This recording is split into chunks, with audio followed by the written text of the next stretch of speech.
खबर शामिल करते हैं उच्च शरीफ से। हमारे नुमाइंदे मलिक अंसर खरवाला की रिपोर्ट के मुताबिक यौम वफात खलीफा अव्वल सैयदना अकबर सदीक रज़ी अल्लाह तआला अन्हा के मौका पर रैली, मजहबी जमातों के कारकुनों की शिरकत, मुल्क भर में आम तातील का ऐलान और सरकारी सतह पर मनाने का मुतालबा। असम्बलियों में करारदाद पेश करके भारी अक्सरियत से मंजूरी की जाए। मुकर्ररीन का रैली के शुरका से खिताब। तफसील के मुताबिक उच्च शरीफ में भी यौम वफात खलीफा अव्वल सैयदना सदीक अकबर रज़ी अल्लाह तआला अन्हा इंतहाई मजहबी जोश और जज्बा से मनाया गया। मजहबी जमात की जानिब से रैली निकाली गई।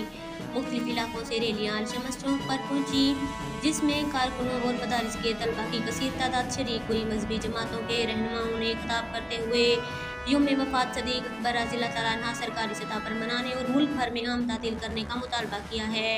उन्होंने कहा, असम्बलियों में करारदाद पेश करके अक्सरियत राय से मंजूरी कराई जाए। मुकर्ररीन मौलाना इब्राहिम, मौलाना बाबर सदीक को दीगर ने खिताब करते हुए कहा कि सहाबा कराम की तर्ज ज़िंदगी पर अमल पैरा होकर दोनों जहानों की कामयाबी मिलती है। उन्होंने दीन इस्लाम के लिए बेशुमार कुर्बानियाँ दी हैं। पाकिस्तान इस्लामी मुल्क है, कलमा के नाम पर बनाया गया था। इसमें यौम वफात खलीफा अव्वल सैयदना अबू बकर सदीक रज़ी अल्लाह तआला अन्हा को भी सरकारी तौर पर मनाते हुए आम तातील का ऐलान किया जाना चाहिए।